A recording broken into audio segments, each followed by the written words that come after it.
Click করুন অ্যাপের bell আইকনে আর সাবস্ক্রাইব করুন এবিপি আনন্দ। সব সময় থাকুন খবরে। এবার আসবো পশ্চিম মেদিনীপুরের খবরে। পশ্চিম মেদিনীপুরের দাঁতনে বিস্ফোরণে ধূলিসাৎ তৃণমূল কর্মীর ঘর, আহত 4, আরো একজন নিখোঁজ বলে দাবি স্থানীয়দের। বিজেপির অভিযোগ, বোমা বাঁধতে গিয়ে বিস্ফোরণ। বোমা নিয়ে হামলা বিজেপিরই, পাল্টা তৃণমূল। তৃণমূল কর্মীর ঘরে জোরালো বিস্ফোরণ। বিস্ফোরণের তীব্রতায় উঠল ঘরের ছাদ। রক্তাক্ত অবস্থায় উদ্ধার তৃণমূল কর্মী। পশ্চিম মেদিনীপুরের দাঁতনে আবার ফিরল রাজনৈতিক সন্ত্রাসের অভিযোগ।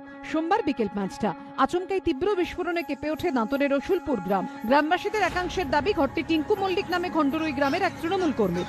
অভিযোগ, ওই ঘরে বসেই চলছিল বোমা বাঁধার কাজ। তখন দেখি ওই বোম বাঁধা হচ্ছিল।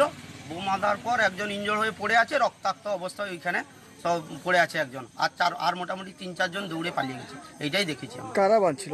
ওই তৃণমূলের লোকরা। স্থানীয় সূত্রে দাবি, বিস্ফোরণে ক্ষতিগ্রস্ত ঘর থেকে টিঙ্কু মল্লিক সহ 5 তৃণমূল কর্মীকে রক্তাক্ত অবস্থায় উদ্ধার করা হয়। তাদের মধ্যে 4 জনকে খণ্ডরুই গ্রামীণ হাসপাতাল থেকে পাঠানো হয় মেদিনীপুর মেডিকেল কলেজে। আহত এক তৃণমূল কর্মীর হদিশ পাওয়া যাচ্ছে না বলে স্থানীয় সূত্রের দাবি। এদিকে ঘটনাকে কেন্দ্র করে শুরু হয়েছে তৃণমূল বিজেপি চাপানুতো। বিজেপি ভয় পেয়ে গেছে রীতিমতো।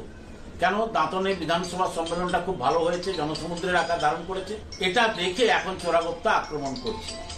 এই আক্রমণ করে কি তৃণমূলকে রোকা যায়? উদ্দেশ্য হচ্ছে শুধু এখানে সন্ত্রাস করা। এই বোম বাঁধবে, সন্ত্রাস করবে আর মিথ্যা আমাদের নামে কেস দেবে।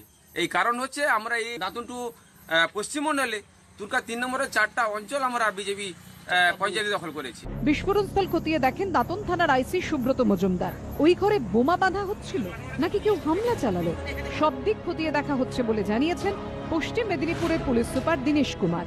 অমিত জানার রিপোর্ট, এবিপি আনন্দ, পশ্চিম মেদিনীপুর।